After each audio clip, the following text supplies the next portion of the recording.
You think working for a royal family is glamorous. You think it's glittering hallways, smiling faces, champagne toasts, and a steady stream of prestige. But the truth? Far from it. Far, far from it. For Kyle Boulia, the deputy press secretary for Prince Harry and Meghan Markle, the dream quickly turned into a nightmare. And when he finally walked away, he left behind a world that most of us could barely imagine. Chaotic, toxic, and unpredictable down to the smallest detail. What Kyle endured, what he witnessed, was a side of the Duke and Duchess of Sussex that no red carpet, no polished photo op, and no carefully choreographed public smile could ever reveal. Before we continue, please hit the like button, subscribe to the channel, and turn on the notification bell for updates. Imagine being told, on your very first day, that your work will be judged not on strategy, intelligence, or skill, but on your ability to anticipate the emotional tides of your employers. Imagine being screamed at in a boardroom, only to be handed a last-minute directive that contradicts everything you spent the morning planning. Imagine being asked to drop everything, cancel appointments, and rewrite press releases at 3 a.m. because one of the most photographed couples in the world decided at that exact moment that the world needed a message and only you could deliver it. This wasn't fiction. This wasn't exaggeration. This was Kyle's reality. From the outside looking in, it might seem enviable. Working for the future king and his globally recognized wife is, on paper, a once-in-a-lifetime opportunity.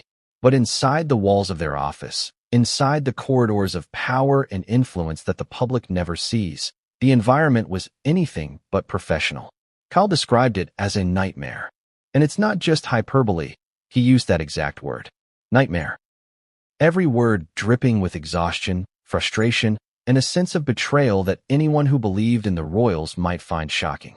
Because what he was experiencing wasn't just stress. It was a pattern of manipulation, chaos, and emotional instability that permeated every decision, every meeting, every interaction.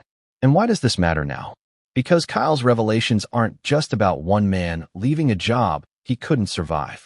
They are about understanding a pattern of behavior. They are about asking uncomfortable questions. How does the leadership style of Harry and Meghan affect everyone around them? How much of what the public sees, the perfect interviews, the polished statements, the carefully staged charitable moments, is carefully curated to hide a deeper reality? And, most importantly, what does it mean for the people who dedicate themselves to serving a family that can wield immense influence and fame, yet simultaneously, for reasons that remain opaque, drive their staff to the edge of professional and emotional collapse? Kyle wasn't alone in feeling this way. In the months following his departure, whispers began to surface from other staff members who had quietly left, choosing silence over confrontation. But Kyle's story is one of courage, not just because he walked away, but because he spoke out. Because he revealed, in chilling detail, that behind the global headlines and the royal sheen, there was screaming, unpredictability, and emotional turbulence that no corporate boardroom could ever replicate. Imagine the constant tension, the fear that one misstep could set off a chain reaction, not just affecting your career, but potentially your mental health, your relationships, even your sense of self-worth. Kyle described moments when emails arrived at midnight with commands that were impossible to fulfill, or when a simple error, something trivial by any reasonable standard, triggered hours of criticism in front of the whole team.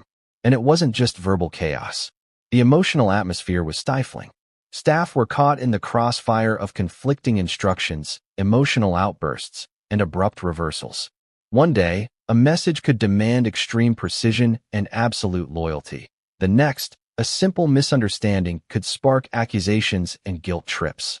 Kyle recalled one particularly brutal week where he and the team were working on a high-profile charity announcement. The pressure was relentless, the instructions contradictory, and the tone unpredictable.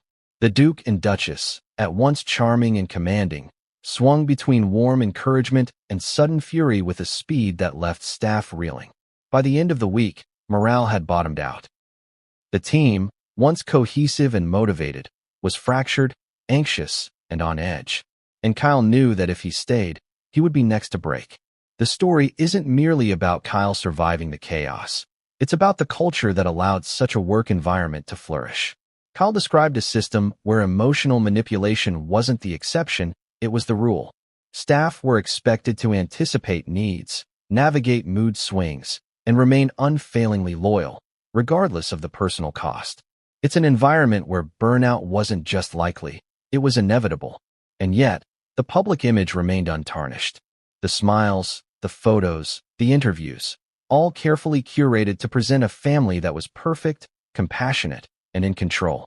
The contrast couldn't be starker. Outside, the world sees glamour. Inside, the world is a pressure cooker. But Kyle's revelations go beyond emotional chaos. They shed light on leadership choices that many may find astonishing for people in their position. Prince Harry and Meghan Markle are figures who command global attention, yet Kyle's accounts suggest a management style that is impulsive, emotionally volatile, and demanding beyond what any professional would expect. He revealed that last-minute changes, unplanned cancellations, and unpredictable demands weren't rare, they were routine. And when things inevitably went wrong, the response wasn't problem-solving, but public shaming and emotional venting, leaving the staff to pick up the pieces. It was a pattern, not an anomaly. And what does this mean for the people left behind? For those who remain in the palace? For those who aspire to join such a team? Kyle's story is a cautionary tale. It's a reminder that prestige and visibility do not always equate to a healthy work environment. That even in the gilded world of royalty, human limits matter. Kyle's courage in speaking out also opens a door for others to share their experiences, to reveal the untold stories of what life is really like when the spotlight is on you, but the chaos is constant. It's a story of resilience, of survival, and of the difficult choice to prioritize one's own well-being over loyalty to a powerful couple.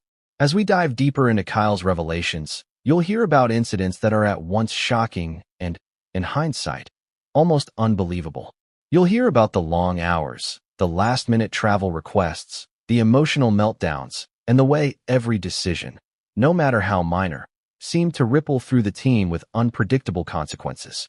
You'll begin to understand why staff departures weren't isolated incidents, but part of a larger pattern. And you'll start to see the paradox that defines this royal household. A public image of compassion, charity, and family values, contrasted with a private reality of unpredictability, pressure, and emotional exhaustion. And yet, Kyle's story isn't just about negativity. It's about revelation. It's about shining a light on a world most people will never experience firsthand. It's about understanding the human cost behind the headlines, the sacrifices staff make to maintain an image they may not even believe in themselves, and the personal toll of working in an environment where perfection is demanded, but humanity is often overlooked. It's about questions every one of us can relate to, even if we've never set foot in a palace. How far would you go for a job you believed in? At what point does loyalty become self-destruction? When do you walk away before it's too late? By the end of this story, you'll see Kyle's decision in a new light, not as an act of disloyalty, but as an act of survival. You'll understand why leaving wasn't just a career move. It was a reclaiming of sanity, dignity, and control. And you'll be left asking yourself, how many other staffers, past and present, have faced the same pressures, the same fear, and the same relentless chaos? How many stories remain untold, hidden behind smiles and royal protocol? But before we get to the most shocking incidents, before we reveal the full extent of the chaos that Kyle endured, let's pause and consider the stakes. What does it mean when those who serve the most visible figures in the world are themselves victims of relentless pressure and emotional turmoil? What does it say about the leadership style of those they serve? And most importantly, how does this environment shape the stories, the decisions, and the public image that the world consumes without ever questioning the cost? And this is just the beginning. Because what Kyle experienced, what he survived, and what he eventually revealed is a story of chaos, loyalty, betrayal, and survival. It's a story that no one outside the inner circle could have imagined. And the very first shocking incident he witnessed, the one that set the tone for everything that followed, will leave you questioning everything you thought you knew about working for the Duke and Duchess of Sussex. Have you ever walked into a job on your first day and felt a chill crawl up your spine? That unmistakable sense that something isn't right, though you can't yet put your finger on it? For Kyle Boulia, that moment arrived the second he stepped into the Sussex office. It was a space that, on the surface, radiated professionalism. Polished floors, discreet security personnel, and the faint scent of lavender that seemed deliberately calming. But beneath the surface, the energy was off, electric, tense, and unpredictable. Kyle had prepared for the role with meticulous care. He had studied the press landscape, memorized previous statements, analyzed interviews, and practiced anticipating questions before they even came up. He had confidence in his skill, his experience, and his judgment. But nothing in his career had prepared him for the reality of working for Harry and Meghan. Within the first hour, Kyle was confronted with his first taste of the chaos. A meeting had been scheduled, but it didn't go as planned. One of the senior staff members, clearly frazzled, whispered that the Duke had changed the schedule just minutes before. And then the Duchess arrived, radiating charm, warmth, and, if Kyle noticed correctly, a barely contained frustration. She started with pleasantries, but the questions came quickly, sharply, and without context. The tone shifted in an instant. A request that seemed reasonable at first quickly morphed into a critique, then an impossible demand. Kyle scribbled notes, trying to keep up, while the undercurrent of tension built like a storm. Have you ever felt your stomach knot when someone in power shifted the rules mid-conversation? That's what it felt like to be in that room. Every word mattered, every pause was analyzed, every response judged. And Kyle quickly realized that what the public sees in interviews, the poise, the charm, the composure, is a mask, a carefully curated mask. Because behind closed doors, the reality was emotional volatility at a level few could handle. Within days, Kyle began noticing patterns. Meetings that were supposed to last 30 minutes turned into marathon sessions with no clear agenda. Email chains multiplied exponentially, often contradicting previous instructions. Tasks assigned in the morning were suddenly invalid by noon. And when mistakes inevitably happened, as they always do, the response was severe. It wasn't just correction. It was a mix of surprise, disappointment, and sometimes even open anger directed at the staff. Kyle described one incident in particular, early in his tenure, that set the tone for the months to come. The team had been preparing a press release for a high-profile charity event. Hours of work had gone into crafting every word, anticipating media questions, and aligning messaging with broader royal initiatives. At the last moment, a text arrived from Meghan herself. Change everything. Make it about this angle instead. Now, the team scrambled. The clock ticked. The pressure intensified. When the release finally went out, it didn't meet the standards expected. The reaction? Publicly visible tension in the office, reprimands delivered with a sharpness that left Kyle and his colleagues stunned. What makes this story remarkable isn't just the pressure, it's the emotional manipulation that accompanied it. Kyle recalled moments when Meghan's tone would switch mid-conversation from warmth to coldness, from playful banter to pointed critique, leaving staff uncertain about how to respond. 1 minute, a compliment. The next, a veiled threat. The unpredictability wasn't incidental, it was systematic. Staff were expected to navigate not only the professional expectations of their roles, but the emotional landscape of two individuals who, despite their public charisma, operated with intense, sometimes volatile, emotional currents behind the scenes. And then there was the screaming. Yes, actual shouting. Kyle admitted that early on, he had thought he was exaggerating. He thought, surely, no one could scream over a typo or a last-minute change. But the incidents were real. Staff would be called out in meetings, voices raised, fingers pointed, and the tension palpable. The chaos wasn't limited to individual interactions. It was a ripple effect. Each outburst set off a chain reaction, leaving everyone on edge, questioning their next move, their next word, their next email. Kyle also observed the contrast between private and public personas. In public, Harry and Meghan are composed, charming, and empathetic. Behind closed doors, the same people could be demanding, impulsive, and emotionally unpredictable. This duality was exhausting for staff. How could one prepare for a conversation when the tone could change without warning? How could one anticipate a reaction when yesterday's praise could turn into today's critique? It was a psychological tightrope, and Kyle realized that to survive, he would have to constantly adjust, second-guess, and anticipate moods rather than strategy. It wasn't just the environment. It was the expectation of perfection under impossible conditions. Staff weren't allowed to fail, yet the conditions were designed to make errors inevitable. Kyle described tasks that were deliberately last-minute, instructions that changed without warning, and conflicting demands that left no clear path to success.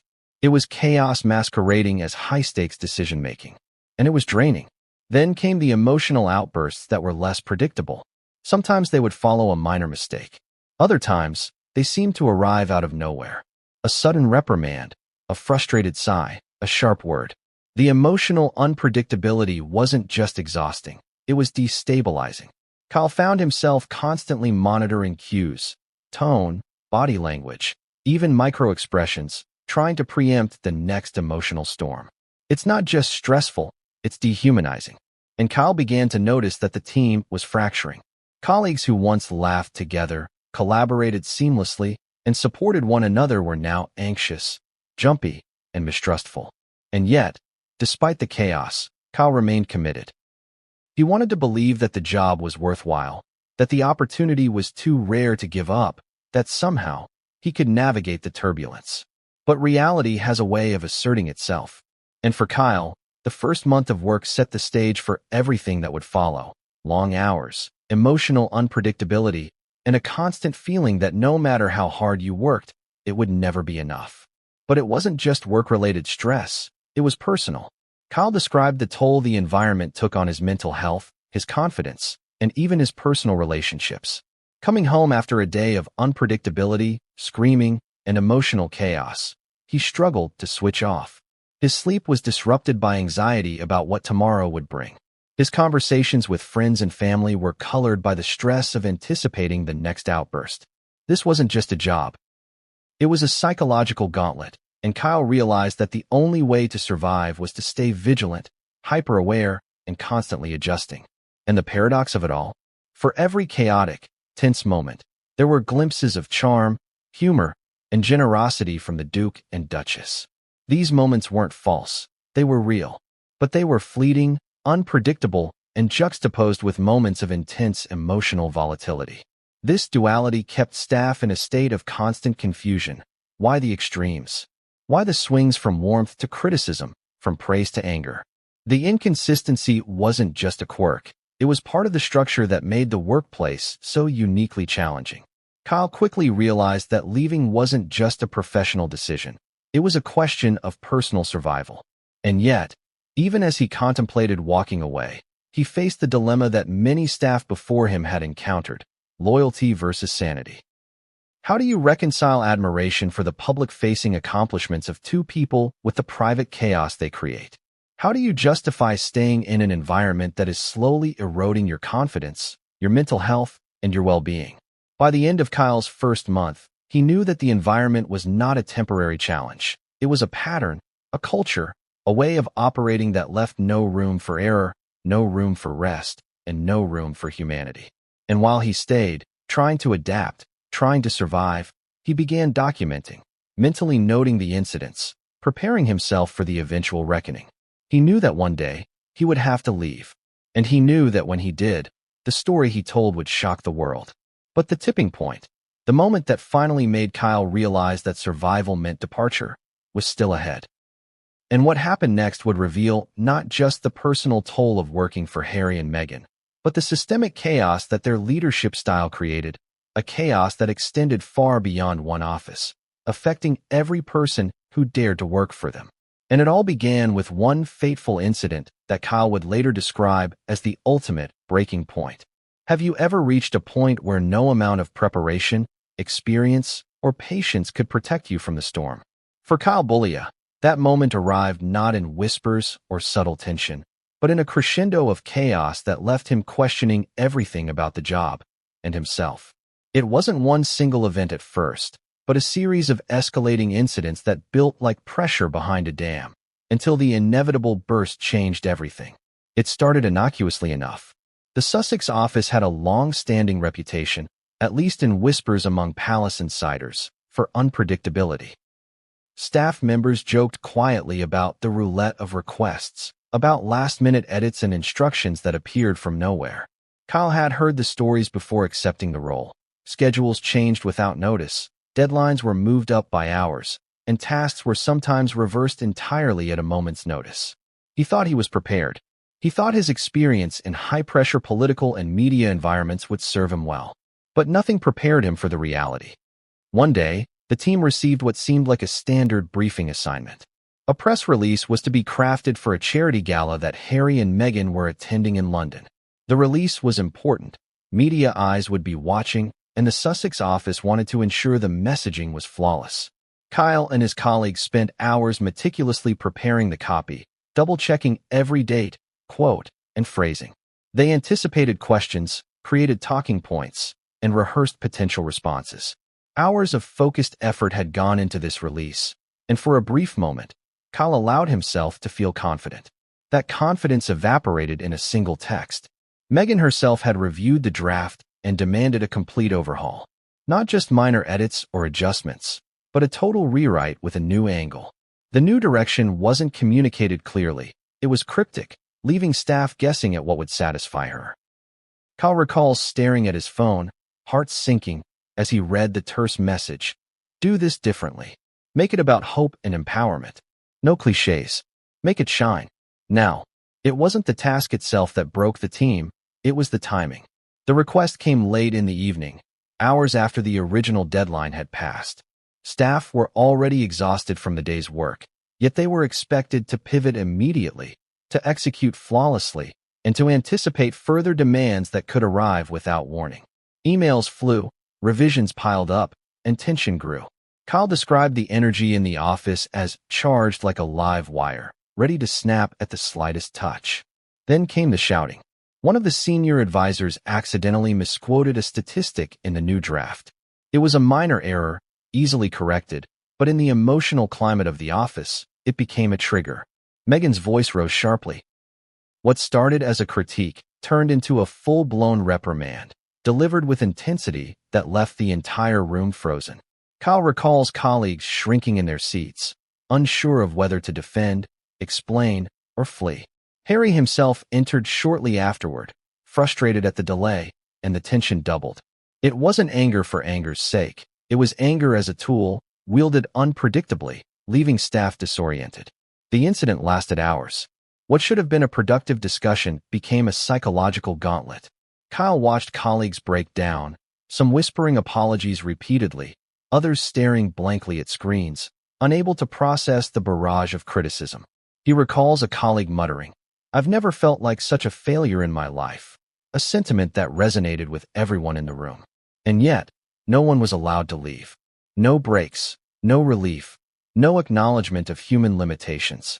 Just the relentless expectation of perfection. But the breaking point came the next morning. Kyle arrived early, hoping to prepare for what he assumed would be a calmer day. Instead, he found the office in chaos. Emails were unanswered, staff were visibly shaken, and Harry and Meghan were in a meeting that had started hours earlier than scheduled. A new set of instructions had been sent overnight, directives that contradicted the previous evening's revisions. Confusion was everywhere. Kyle tried to clarify priorities, but each inquiry was met with impatience, dismissive remarks, or outright frustration. The emotional toll was immediate. Kyle felt his confidence eroding, his mental energy drained. He realized that the issue wasn't just high expectations, it was unpredictability itself. You can meet high expectations if they are clear and achievable. But expectations that shift constantly, without warning, and are paired with emotional volatility, are a form of psychological warfare. And it became clear to Kyle that no amount of skill or diligence would protect him from the effects. He began noticing the ripple effects throughout the team. Colleagues who had once been collaborative now guarded their words carefully, fearing misinterpretation. Friendly conversations dwindled into terse exchanges. Humor, once a coping mechanism, vanished. The office became a place of tension, mistrust, and anxiety. And Kyle realized that the chaos was contagious. The leadership style of Harry and Meghan didn't just affect direct interactions. It permeated the entire work environment. There were moments of contrast, fleeting glimpses of the charm that the public adored. Harry could be disarmingly humorous, breaking tension with a well-timed joke. Meghan could offer genuine warmth, pausing to thank a staff member sincerely for their hard work. But these moments were unpredictable and fleeting. The emotional highs made the lows even harder to bear, creating a roller coaster effect that left staff perpetually off balance. It wasn't just exhausting, it was disorienting. Kyle described another instance that exemplified the volatility. During a high-stakes media briefing, a last-minute interview request arrived. The team scrambled to prepare, but instructions from Harry and Meghan were conflicting. One wanted a strong, assertive message. The other preferred a soft, empathetic tone. Kyle tried to reconcile the directives, but by the time the briefing occurred, the misalignment was obvious. The result? Publicly visible tension during the interview, followed by an intense debrief where the staff were reprimanded for perceived failings. Kyle recalls the sheer helplessness of that moment, a sense that no matter what you did, it would never be enough. It was in these moments that Kyle realized the toll wasn't just professional, it was deeply personal. Anxiety became a constant companion. Sleep was restless, filled with anticipatory stress. Meals were skipped, conversations were stilted, and every interaction outside the office was colored by the chaos within. He found himself replaying conversations in his mind, second-guessing every word, anticipating every reaction. The psychological impact was profound. And yet, even as the environment grew increasingly toxic, Kyle felt a sense of duty. He wanted to succeed, to meet expectations, to justify his presence. He wanted to believe that he could navigate the emotional turbulence and maintain professionalism. But there comes a point where determination meets reality, and the scales tip irrevocably. That tipping point arrived during a seemingly routine task. Kyle was asked to draft talking points for an upcoming charity appearance. The brief was intentionally vague. The requested angle contradicted previous instructions. The timeline was impossibly short. And when he submitted his work, he was met with a reaction that left him stunned. Sharp criticism, unexpected anger, and public embarrassment in front of colleagues. Kyle recalls sitting at his desk, stunned, feeling the weight of months of stress collapse into a single, undeniable truth. This environment was unsustainable. It was then that Kyle made the decision. Not impulsively, not in the heat of the moment, but with deliberate clarity. He knew that leaving wasn't a failure, it was survival. The chaos, the unpredictability, the emotional volatility, it was too much, and it wasn't going to change. And as he drafted his resignation, he felt a mix of relief, fear, and anticipation. Relief that he would be free from the turmoil, fear of how the departure would be received, and anticipation of the story he would eventually tell. But Kyle's departure was not the end of the story. It was merely the opening of a door. A door that, when opened, would reveal the full extent of the toxic and chaotic environment that Harry and Meghan had created. One that extended beyond one assistant, one office, and one press team. One that reached into the very fabric of how they operated behind closed doors, shaping interactions, decisions, and public perception. And the truth that Kyle would eventually reveal would shock even those who had long speculated about the pressures of working for the Sussexes. Because what he saw firsthand, and what he endured daily, was a world where charm and chaos collided in ways that no one could anticipate, and where the cost of loyalty was higher than anyone imagined. And as Kyle looked back on the months of stress, sleepless nights, and emotional turbulence, he realized one undeniable fact. Leaving was not just the right decision, it was inevitable. But what he would reveal after leaving would send shockwaves far beyond the office walls, and it would change the conversation about Harry and Meghan forever. Have you ever worked somewhere that made you question whether normal rules of decency applied? That was the reality Kyle Boulia walked into each morning at the Sussex office. What outsiders saw as charisma, passion, and dedication was, behind the closed doors, something far more complicated and far darker. From the outside, the Sussexes were a media dream. Charismatic, relatable, modern royals with a social conscience. They smiled for the cameras, delivered powerful statements, and charmed every room they entered. But inside their office, staff experienced a completely different story, one dominated by fear, unpredictability, and emotional manipulation. Kyle recalls the first week vividly. As a seasoned communications professional, he was prepared for high-pressure environments. He had managed sensitive political campaigns, coordinated major media events, and handled crises that would rattle most people. But nothing in his previous experience matched the Sussex office. The first hint came in the form of an informal team meeting. Kyle walked in expecting a standard briefing, only to find Harry and Meghan seated with intense expressions, radiating urgency. Within minutes, the meeting shifted from strategy to what Kyle describes as a personal interrogation. Questions weren't about the work. They were about the pace, the tone, the phrasing, and whether Kyle's team had anticipated every conceivable scenario. It wasn't the questions themselves. It was the delivery, sharp, abrupt, and laced with an underlying expectation of immediate, perfect answers. He remembers thinking, this isn't just high-pressure work. This is an environment built on tension and anticipation. Each day brought a new layer of unpredictability. One moment, a task was a priority. The next, it was discarded. Feedback was given inconsistently, sometimes in private, sometimes in public, and often with emotional intensity that left staff frozen. And then there was the yelling. Kyle recalls colleagues flinching at the first raised voices. But what made it unique was not just the volume. It was the pattern. Shouting wasn't sporadic. It was strategic, intentional, and unpredictable. Staff never knew what would trigger it. A minor miscommunication could set off a cascade of emotional responses, with both Harry and Meghan alternating between sharp criticism and moments of warmth, leaving employees disoriented and anxious. One particularly intense week exemplified this. The team was preparing for a high-profile public appearance.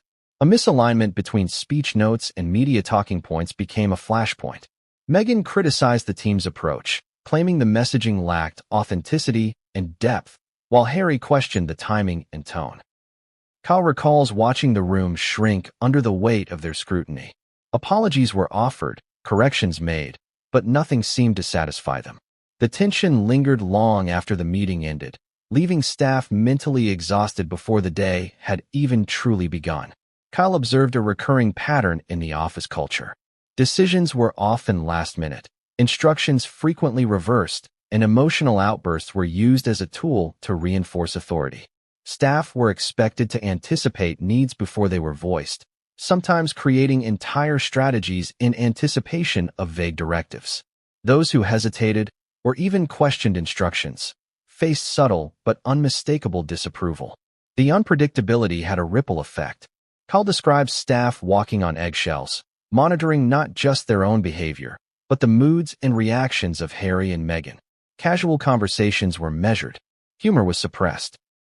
Any misstep, even if unintended, could trigger a public correction or private reprimand. It was a delicate, exhausting dance, one where the rules were constantly changing, yet expectations remained impossibly high. Kyle's own interactions reflected the complex dynamics. He was constantly navigating the fine line between initiative and overstepping. Delivering proactive advice could be seen as presumption. Waiting for explicit instructions could be interpreted as laziness or incompetence. He recalls a moment when a well-intentioned suggestion regarding media outreach was praised one day, then harshly criticized the next after minor adjustments were made. The inconsistency was disorienting, and staff morale suffered as a result. What made the environment uniquely toxic was the interplay between public persona and private behavior. Harry and Meghan were adept at projecting warmth and charisma externally, which created a stark contrast with the private reality. Staff often found themselves protecting this public image at personal cost, preparing talking points, coordinating media, and managing appearances that hid the chaos behind closed doors. The effort required to maintain appearances was enormous, and it intensified the emotional strain. Kyle describes the office as being in a constant state of flux. Meetings were often rescheduled at the last minute. Deadlines shifted overnight. Emails and directives arrived unpredictably, sometimes contradicting previous instructions. The team was expected to adapt immediately, without question, and to maintain flawless execution. The pressure wasn't just professional, it was personal. Staff internalized mistakes, fearing they reflected poorly on their own competence rather than the unrealistic demands being made. One of the most telling aspects, Kyle recalls, was the emotional toll on team dynamics. Cohesion suffered as fear replaced camaraderie. Colleagues who had previously worked well together now hesitated to collaborate fully, worrying that any error could be attributed to them individually. Trust eroded under constant scrutiny, creating an atmosphere of tension and suspicion. Even small successes were tempered by the anxiety of potential criticism, leaving staff in a perpetual state of unease. The culture of fear extended beyond individual interactions. Kyle noticed patterns in how tasks were assigned and monitored. Complex projects were broken into fragments, each subject to unpredictable oversight. Staff were expected to anticipate corrections and adjustments before they were requested. Mistakes, even minor ones, were magnified. The unpredictability wasn't just stressful, it was demoralizing. Yet despite the pressure, some team members tried to find coping strategies. Humor became a survival tool, whispered in hallways or shared in brief exchanges. Staff celebrated small victories quietly, away from scrutiny. But these moments were fleeting. The emotional intensity of the office could dissolve any sense of accomplishment within minutes. Kyle recalls feeling a constant mix of anticipation, dread, and exhaustion, a mental treadmill that left little room for personal recovery. And through it all, the public remained unaware. The Sussex's image was carefully curated. Interviews, speeches, and social media posts projected a sense of calm, purpose, and passion. But behind the scenes, staff were navigating a labyrinth of shifting priorities, emotional volatility, and constant pressure. Kyle realized that this disparity between public perception and private reality amplified the stress. The need to maintain appearances on top of managing the chaos created a double burden. Kyle's awareness of the culture of fear grew over time. Initially, he assumed the intensity was situational, a response to high stakes, demanding schedules, or media scrutiny. But patterns emerged. The unpredictability wasn't occasional, it was consistent. The emotional volatility wasn't occasional, it was deliberate. And the impact on staff was profound. Anxiety, sleep disruption, and emotional exhaustion became commonplace, and Kyle recognized that the environment itself was unsustainable. One particularly revealing incident occurred during a planning session for an international visit. The itinerary, meticulously drafted by the team, was suddenly deemed inadequate mid-meeting. Both Harry and Meghan criticized every detail, questioning judgment, timing, and even tone. Kyle recalls the room freezing in disbelief, unsure how to respond. Adjustments were demanded immediately, but the instructions were vague, contradictory, and incomplete. Staff scrambled to meet expectations that were simultaneously impossible and undefined. It was a microcosm of the office's culture. Chaos masquerading as strategy, fear masquerading as discipline. By this point, Kyle understood the true cost of the work environment. The pressure, unpredictability, and emotional intensity weren't just professional hazards. They were psychological weapons. Staff were not only tasked with completing high-level communications work, they were being conditioned to operate under constant stress, anticipating every possible emotional response, and internalizing blame for outcomes they could not control. Kyle began documenting experiences, not out of planning for a departure, but as a way to preserve clarity amidst the chaos. He recorded instances of conflicting directives, public reprimands, and emotional outbursts. He noted patterns, seeking understanding, and gradually pieced together a picture of the office as a carefully maintained, high-pressure environment designed to enforce control and ensure compliance. The realization was sobering. Kyle understood that leaving was not just about escaping stress. It was about reclaiming autonomy, dignity, and mental health. The environment wasn't merely challenging, it was toxic, and the implications extended beyond him and his team. Anyone stepping into the Sussex office would face the same emotional gauntlet, the same culture of fear, the same relentless pressure to perform under unpredictable scrutiny. And yet, Kyle also realized that this was only the surface. The stories he had witnessed, the culture he had endured, hinted at something deeper. Patterns of behavior, tactics of control, and emotional volatility weren't isolated incidents. They were part of a systemic approach that defined the Sussex operation behind closed doors. What would happen when the full extent of these revelations became public? How would the world react to the untold stories of the staff, the behind-the-scenes chaos, and the emotional toll of working under Harry and Meghan? And more importantly, what else would Kyle reveal once he felt safe to speak openly about the environment he had survived? The truth was coming, and what came next would shock even those who believed they understood the Sussex's world. Have you ever had a deadline that suddenly became yesterday's problem? Or been asked to deliver a perfect result with no notice, no prep, and no explanation? That was not an occasional problem at the Sussex office. It was the standard. Kyle Boulia recounts the constant whirlwind of last-minute demands, the kind that make even seasoned professionals feel like they are failing, no matter how hard they work. From press releases to media appearances, every task carried a sense of urgency that seemed to double with each hour. But what was truly unsettling wasn't just the timing. It was the rationale behind it. "Why didn't you anticipate this?" was a question Kyle says he heard more times than he could count. Yet, paradoxically, the expectation was to anticipate the impossible. Every emotional reaction, every media misinterpretation, every public perception, before it even existed. The Sussex's team had to perform mental gymnastics while racing against the clock. One of the most infamous examples Kyle recalls occurred during a high-profile announcement about a charitable initiative. The press release, meticulously drafted days in advance, was suddenly declared insufficient just hours before it was scheduled to go live. Harry and Meghan demanded instant revisions, not minor edits. Entire paragraphs rewritten, quotes changed, and the tone recalibrated to match the feeling of the moment.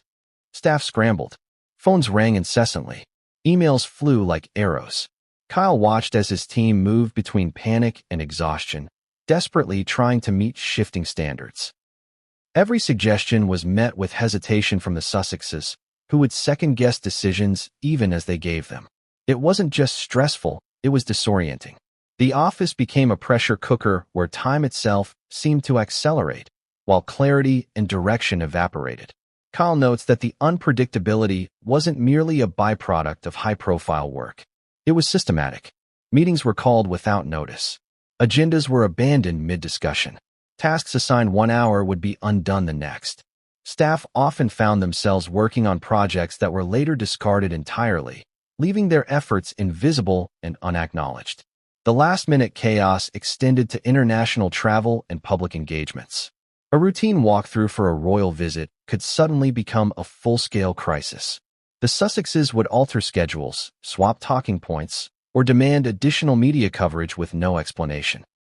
Kyle recalls instances where entire teams had to adapt travel plans on the fly, rearranging hotel bookings, security briefings, and media setups, all under intense scrutiny. It wasn't just the work, it was the tone in which it was delivered. Kyle describes the combination of urgency and emotional intensity as suffocating. Instructions were given sharply, sometimes bordering on accusatory, and followed by long periods of silence or pointed stares. Staff quickly learned that asking clarifying questions could be risky, potentially interpreted as indecision or incompetence. And the stakes were incredibly high. Every email, every social media post, every press briefing had the potential to make headlines or spark backlash.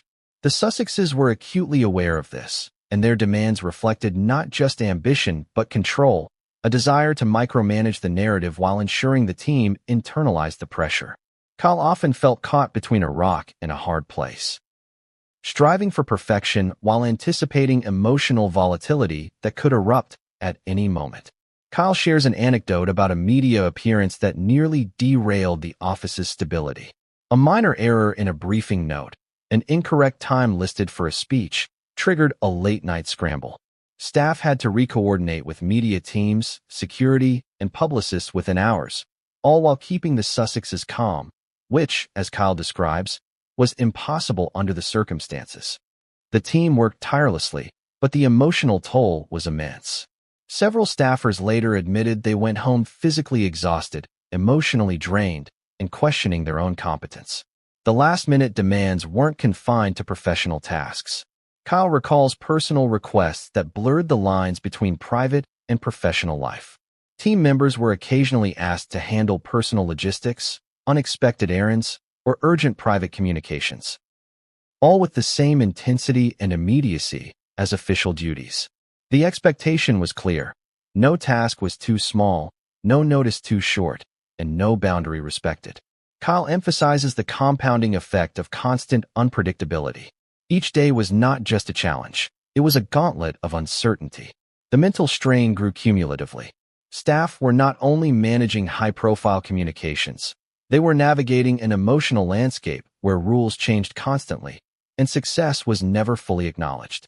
Mistakes, even minor ones, were magnified into lessons of caution, leaving a lingering sense of inadequacy. Humor, which had previously been a coping mechanism, began to fade. Staff were too tense, too alert, and too fearful of misjudgment to relax or share light moments. The office, once lively and collaborative, felt like a pressure chamber. Kyle recalls colleagues confiding in each other quietly, sharing moments of frustration and disbelief, but always aware that the Sussexes could enter a room at any time and alter the atmosphere instantly. Despite these conditions, Kyle notes the remarkable resilience of his team. Professionals adapted, innovated, and executed under impossible circumstances. But resilience had its limits. The constant cycle of high-stakes work, emotional volatility, and last-minute demands began to take a visible toll. Sleep deprivation, stress-induced headaches, and emotional exhaustion became the norm. Staff were functioning, but only barely. Kyle reflects on the psychological strategy behind the chaos. The unpredictability was not accidental. By keeping staff on constant alert, the Sussexes maintained a level of control that extended beyond directives. It shaped behavior. Anticipation became a survival skill. Mistakes weren't just professional setbacks. They were tests of emotional endurance. Staff learned to move quickly, think strategically, and internalize stress as part of their daily routine. The long-term impact was profound.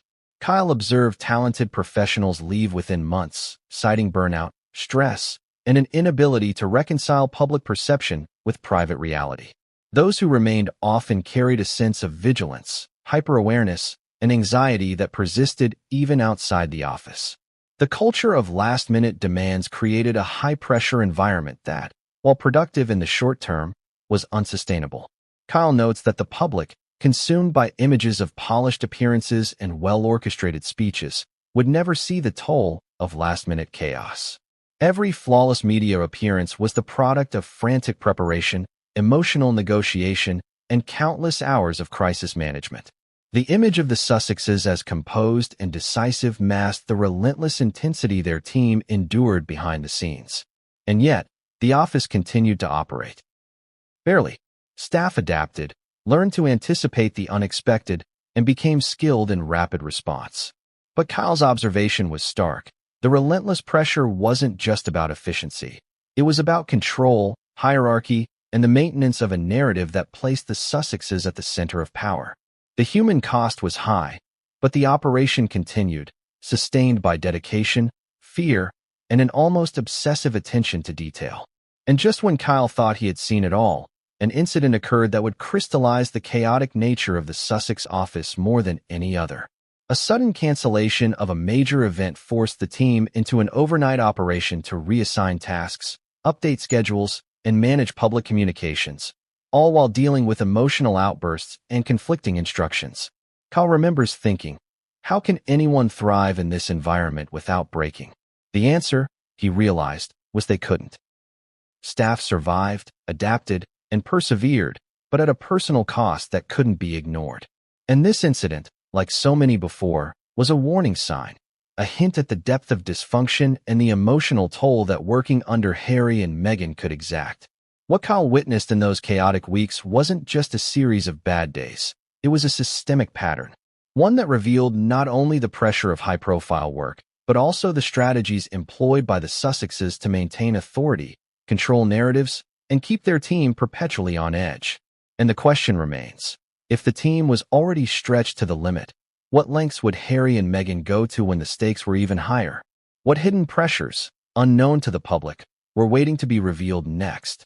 The answers, Kyle realized, would shock even the most seasoned royal watchers. And the story he was beginning to tell was only just scratching the surface. Have you ever walked into a workplace and felt like you were stepping onto a battlefield? Where tension isn't just in the air, it reverberates off the walls, echoing through every hallway and office. For Kyle Boulia and the Sussex communications team, that was their daily reality. Kyle describes a culture where emotional outbursts were not rare, they were routine. Screams, sudden bursts of anger, moments of palpable frustration, all unfolding in real time. in front of staff who were expected to perform flawlessly while absorbing the volatility around them. The atmosphere was electric, charged with anxiety, as the team tried to anticipate not only deadlines but emotional reactions. One incident stands out vividly in Kyle's memory. A simple mistake in a speech draft, an incorrectly attributed quote, triggered what he calls a storm. Doors slammed. Voices rose. Instructions came in a torrent, overlapping, contradictory, impossible to follow without making someone visibly upset. Kyle recalls feeling frozen, caught in the emotional crossfire, as colleagues whispered frantically, trying to piece together what the Sussexes wanted, and more importantly, how to calm the rising tension. It wasn't just the volume, it was the unpredictability. Staff never knew when a moment of calm might erupt into chaos. Sometimes the outbursts were directed at small mistakes. Sometimes they were expressions of stress unrelated to work. The team learned quickly. Emotional storms were part of the job, and survival meant reading subtle cues, predicting moods, and adjusting actions accordingly. Kyle notes that these outbursts weren't just occasional displays. They were systematic. He observed patterns. Emotional intensity spiked around high-profile events, media coverage, or perceived public missteps. But even routine days weren't safe. A missed email, a late draft, or a misunderstood instruction could provoke an outburst that would leave staff shaken, scrambling to regain composure. The psychological effect was profound. Kyle watched talented professionals, people who had worked in high-pressure environments before, begin to question themselves. Anxiety became a constant companion. Staff walked on eggshells, anticipating reactions, second-guessing every move. Even private conversations were tinged with caution. No one wanted to inadvertently provoke another emotional episode. Kyle recalls a moment during an international press tour that encapsulated the chaos. A minor scheduling conflict led to a cascade of tension. Instructions were shouted, team members ran between meetings, and the Sussexes themselves became visibly frustrated. Kyle describes a colleague, normally calm and collected, breaking down in tears because the demands had escalated faster than any human could reasonably manage. The incident left the entire team reeling, but the work had to continue. The show had to go on. Humor, once a coping mechanism, had all but vanished. Staff laughed nervously, if at all, trying to lighten the mood but often silenced by a glance or sudden critique. Kyle observed how quickly positive morale could vanish under the weight of shouting and unpredictability. One minute, the office felt like a collaborative hub. The next, it was a minefield of tension, with everyone bracing for the next emotional eruption. What made it worse, Kyle emphasizes, was the lack of consistency. Emotional outbursts didn't follow logic or precedent. A mistake tolerated yesterday might trigger rage today. Praise one day could be followed by sudden criticism the next. The unpredictability created an environment where staff couldn't relax, couldn't rely on patterns, and couldn't feel secure in their roles. Every interaction was a test, and no one could pass with certainty. Kyle explains that this constant pressure had ripple effects beyond the office. Staff carried stress home, slept poorly, and worried about the smallest missteps. Some began to experience physical symptoms, headaches, fatigue, and even panic attacks. Mental health struggles were real, but discussing them was tricky. The culture of emotional unpredictability left little room for vulnerability, as any perceived weakness could be misinterpreted as incompetence. And yet, despite the chaos, staff continued to perform. Kyle highlights the remarkable adaptability and resilience of his colleagues. They learned to anticipate moods, decode unspoken cues, and navigate verbal storms with precision. They became experts not just in public relations, but in emotional intelligence under extreme conditions. But the cost was steep. Personal well-being, confidence, and trust eroded over time. Kyle recalls another defining incident, a high-pressure charity announcement. As the team coordinated logistics, media statements, and public messaging, a minor formatting error in a document triggered a public reprimand, complete with raised voices and visible frustration. The incident lasted over an hour, leaving staff exhausted and emotionally drained. Yet the Sussexes expected immediate recovery and flawless execution. No time for reflection, no acknowledgement of effort. Only a continuation of relentless demands. Kyle's observations reveal a stark contrast between public perception and private reality. Outwardly, the Sussexes appeared poised, composed, and commanding. Behind closed doors, the team faced a whirlwind of unpredictability, emotional turbulence, and high-stakes pressure that few could withstand long-term. Every public success was the product of this hidden struggle, a testament to staff dedication rather than the absence of chaos. The emotional landscape Kyle describes was more than stress. It was a form of control. By maintaining an environment of constant emotional intensity, the Sussexes ensured that the team remained alert, compliant, and deeply invested in meeting every expectation, no matter how unreasonable. Fear, anticipation, and uncertainty became tools to drive performance, creating an office where excellence was demanded but never fully acknowledged. Staff began to internalize the chaos. Kyle observed patterns. Employees who once thrived under pressure became cautious, hesitant, and hyper-aware. Mistakes were magnified internally, praised cautiously, and criticism lingered longer than the words themselves. The emotional tone shaped behavior, influencing not only work output but interactions with colleagues and decision-making processes. Kyle notes the paradox. The very team that could have been a source of creative energy became a group bound by fear and anticipation. Innovation was stifled, risk-taking minimized, and communication became transactional. The office operated efficiently in appearance, but the underlying cost was invisibly immense. And the emotional outbursts weren't just isolated incidents. They set a precedent. New staff members learned quickly. Survive the shouting, adapt to mood swings, anticipate every instruction, and never trust stability. The culture became self-reinforcing. Chaos bred anxiety. Anxiety reinforced compliance, and compliance concealed the human cost. Kyle recalls colleagues confiding in him privately, sharing stories of sleepless nights, trembling hands, and doubts about their competence.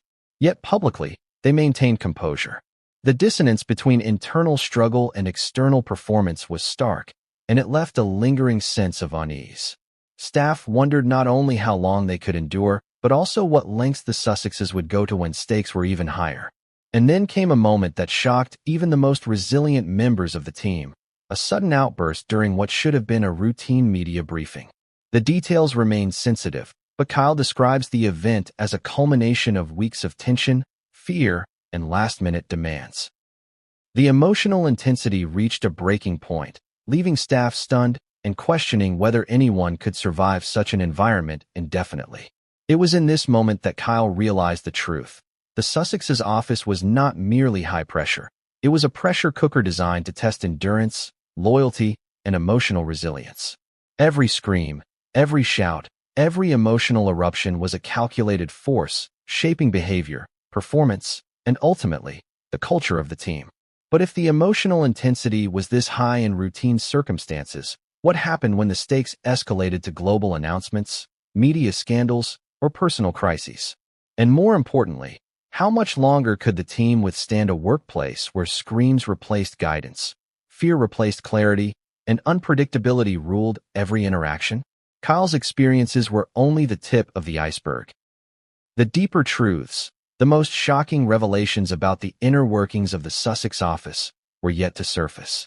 What Kyle witnessed next would redefine everything the team thought they knew about the dynamics between Harry, Meghan, and their closest aides, and it would force even the most hardened professionals to reconsider what it truly meant to work under pressure. Imagine waking up every morning knowing that your to-do list will double, triple, or even quadruple before the day is over. Imagine working tirelessly on a campaign or media statement, only to have it rewritten, rejected, or scrapped entirely at the 11th hour. For Kyle Boulia and the Sussex communications team, this wasn't imagination, it was the daily reality. Kyle describes the office as a constant state of flux. Plans that seemed finalized in the morning were often obsolete by the afternoon. Press releases, public statements, media tours, nothing was ever truly set in stone. The Sussexes, according to Kyle, operated on impulse, reacting to media coverage, social media chatter, or personal moods with sudden changes that left the team scrambling. One particularly memorable incident involved a speech scheduled for a high-profile charity gala. The draft had been meticulously crafted, reviewed multiple times, and approved. Kyle recalls the team gathering, feeling a rare sense of relief. But then, just hours before the event, Meghan called for a complete overhaul. The reason? She felt the messaging didn't convey enough urgency and personal connection. The team had only minutes to rewrite, edit, and proofread under intense scrutiny. Kyle describes the panic. Keyboards clattered frantically, phones rang incessantly, and colleagues whispered frantic instructions to each other, trying to anticipate every correction. The stress was palpable. Some staff members questioned whether they were equipped to handle such rapid, high-pressure changes without compromising quality. Kyle emphasizes that last-minute demands weren't just occasional, they were systemic. The Sussexes' approach to deadlines was flexible only to them. Team members quickly learned that final was a relative term. Projects once considered complete could be reopened at any moment, triggering a cascade of adjustments, rewrites, and logistical recalibrations. The consequences extended beyond mere workload. Last-minute demands often disrupted personal schedules, travel plans, and even basic self-care. Kyle recalls colleagues missing meals, postponing appointments, and sacrificing sleep to meet sudden requirements. The office became a place where personal boundaries were consistently tested, and exhaustion became the norm rather than the exception. Kyle notes that these demands weren't always practical. Sometimes instructions were contradictory, vague, or technically impossible to execute within the time frame. Staff had to rely on intuition, guesswork, and constant communication to avoid mistakes. And when errors inevitably occurred, the emotional fallout, shouting, criticism, or visible frustration, reinforced a sense of dread. The unpredictability also created a sense of hypervigilance. Kyle describes the mental gymnastics required to anticipate every potential request, even before it was made. Staff monitored social media trends, press reactions, and the Sussexes' own moods to preempt changes. Every draft, statement, and briefing was prepared not just for the audience, but for the volatile internal environment. Kyle recalls one instance involving a major international interview. The team had coordinated messaging for weeks, aligning every talking point, statistic, and anecdote. Hours before the broadcast, Harry requested a new set of anecdotes and personal stories to be inserted, claiming they would better resonate with the audience. The revisions required a complete rewrite of the script under extreme time pressure. Staff worked feverishly, barely pausing to breathe, knowing the slightest misstep could trigger a severe reaction. This constant state of urgency took a toll. Kyle observed that even seasoned professionals began to second-guess their instincts. Confidence eroded under the pressure of last-minute upheavals. Staff began relying more on approval chains and confirmation from colleagues rather than trusting their own judgment.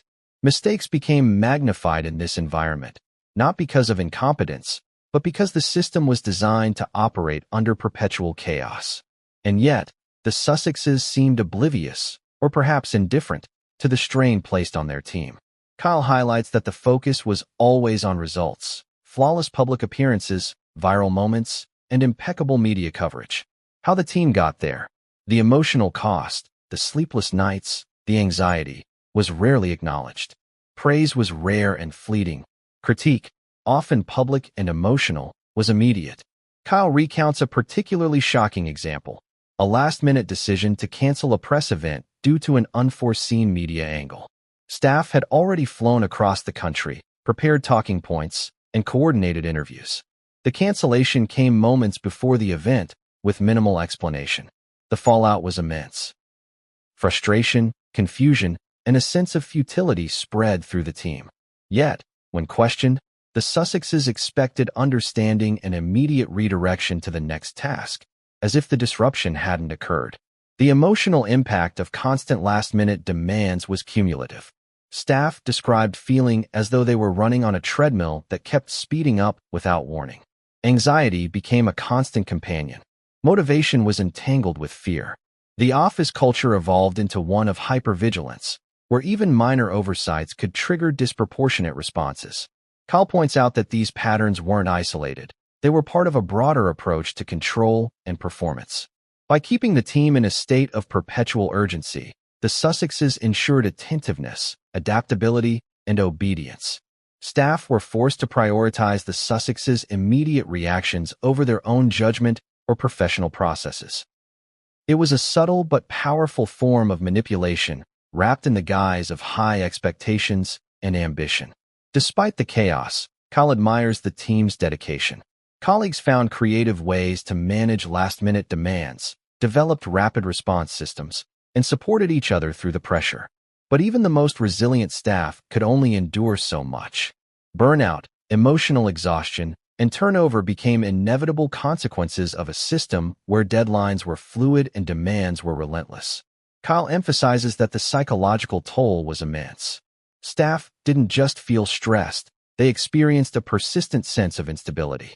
Every completed task was provisional, every success temporary, and every day unpredictable. The combination of last-minute demands and emotional volatility created a workplace that was as mentally taxing as it was professionally challenging. And then came the tipping point. One particular week brought a confluence of last-minute demands, emotional outbursts, and logistical chaos that pushed the team to its breaking point. Kyle recalls a sense of disbelief. No one had ever faced anything like it